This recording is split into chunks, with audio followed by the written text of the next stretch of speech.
महाभारत की युद्ध जब होने लगी तो पांचों पांडवों का बाल बाका भी अभी तक कुछ नहीं हुआ था, लेकिन वहां दुर्योधन के 50 भाई मारे जा चुके थे, वहां के बहुत सारे सैनिक मारे जा चुके थे। दुर्योधन आया और किसके पास आया?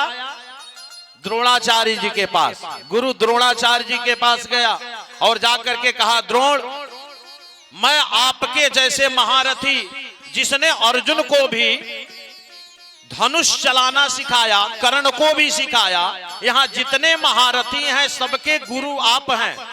और जो हमारे साथ है और हमारे कितने भाई मारे जा चुके और 5 पांडव जैसे के जैसे खड़े हैं, उनका एक बाल बाका भी नहीं हुआ।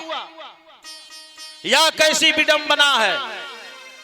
द्रोणाचार्य जी ने कहा कि दुर्योधन, क्या तुम युद्ध देखना चाहते हो? दुर्योधन ने कहा कि युद्ध नहीं तो यहाँ मैं घंटा डुलाने के लिए आया हूं, आप लोगों का पूजा करने के लिए आया हूं। यह महाभारत के युद्ध में हमारे भाई मारे जा चुके हैं और नित्य प्रति मारे जा रहे हैं।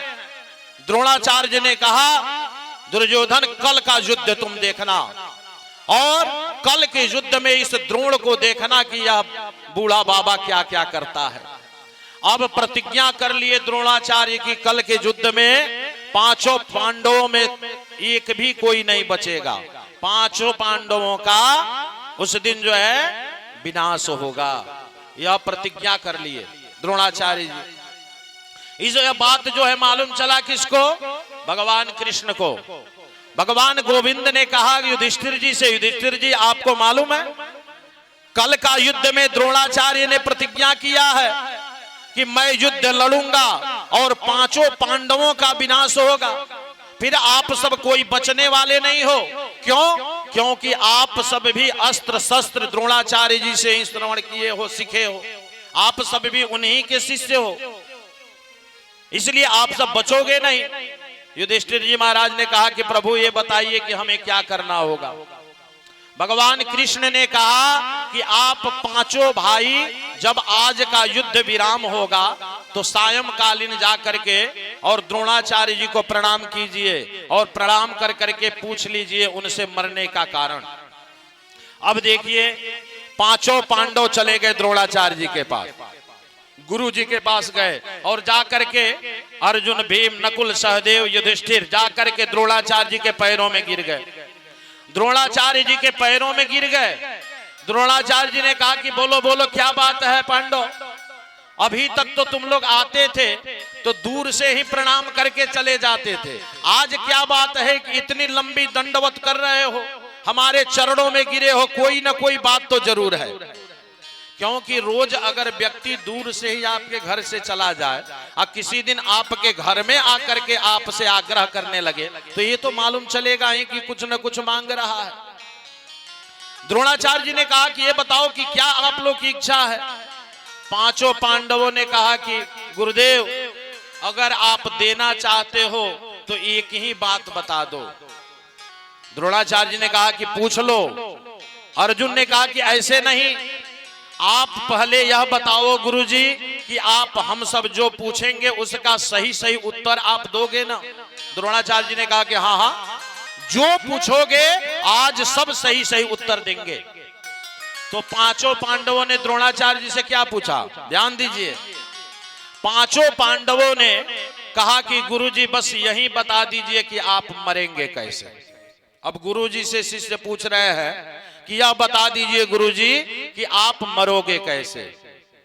द्रोणाचार्य ने कहा कि देखो अर्जुन, जब तक इस द्रोण के हाथ में धनुष बाण है तब तक इसे स्वर्ग का राजा इंद्र भी नहीं मार सकता। जब तक मेरे हाथ में धनुष बाण रहेगा तब तक स्वर्ग का राजा इंद्र भी मेरा बाल बाका नहीं कर सकता। और हाँ, जिस दिन यह धनुष बाण मैं अपने हाथों से फेंक दूंगा उस दिन एक निहत्था बालक भी मुझे मार देगा। लेकिन हाँ, यह धनुष बाण मैं फेंकूंगा कैसे? अर्जुन ने कहा कि गुरुदेव वो भी बता दो कि आप धनुष बाण कैसे फेंकोगे, यह भी मुझे बता दो। द्रोणाचार्य जी ने कहा कि एक ही तो मेरा पुत्र है अश्वत्थामा, और जिस दिन मैं सुनूंगा कि मेरा पुत्र अश्वत्थामा मारा गया उसी दिन मैं अपने हाथ से यह धनुष और बाण त्याग दूंगा और उस समय हमको कोई भी मार देगा। पांचों पांडव प्रणाम करके चल दिए। आगे खड़े थे भगवान कृष्ण। गोविंद ने कहा कि बोलो, पांचों पांडवों से कहे कि बोलो कि अश्वत्थामा मारा गया। पांडवों ने कहा कि क्या बोल रहे हो गोविंद?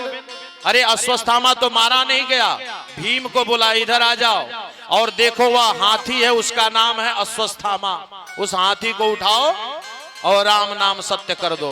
भीमसेन ने उस हाथी को उठाया और चारों दिशा में घुमा करके और धड़ाम से पृथ्वी पे छोड़ दिया। उस हाथी का राम नाम सत्य हो गया।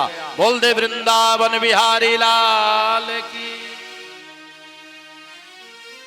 जब हाथी का राम नाम सत्य हो गया, अब भगवान कृष्ण ने कहा कि बोलो बोलो, जल्दी बोलो आप लोग कि अश्वत्थामा मारा गया। अब पांचों पांडव अर्जुन, भीम, नकुल, सहदेव सब चिल्लाने लगे, अश्वत्थामा मारा गया, अश्वत्थामा हतः, अश्वत्थामा मारा गया। द्रोणाचार्य जी ने कहा कि देखो भैया, ऐसा है कि पांडव तुम सब झूठ बोलते हो, कभी कभी तुम सब झूठ भी बोलते हो। मेरा पुत्र मारा गया कि नहीं मारा गया, आप लोगों के कहने से मैं धनुष बाण फेंकने वाला नहीं हूं। हाँ, अगर धर्मराज युधिष्ठिर अगर कह दे, यह धर्मराज युधिष्ठिर अगर कह दे कि हाँ मेरा पुत्र अश्वत्थामा मारा गया, तो मैं अभी धनुष बाण फेंक दूंगा। लेकिन आप चारों के कहने से मैं धनुष बाण नहीं फेंक सकता हूं। भगवान कृष्ण जा करके और युधिष्ठिर जी के पास खड़े हो गए, कहे कि बोलो बोलो, जल्दी बोलो, जल्दी बोलो कि अश्वत्थामा मारा गया। अब युधिष्ठिर जी महाराज ने कहा कि गुरुदेव क्या कर रहे हो? अरे मुझसे, मैं धर्मराज हूं, मैंने जिंदगी में कभी झूठ तो बोला ही नहीं और आज आप झूठ बुलवाना चाहते हो। भगवान कृष्ण ने कहा कि जल्दी बोलो, झूठ की सत्य वो बाद में बात होगी, अभी तो तुम तत्काल यह बोलो कि अश्वत्थामा हतः, अश्वत्थामा मारा गया।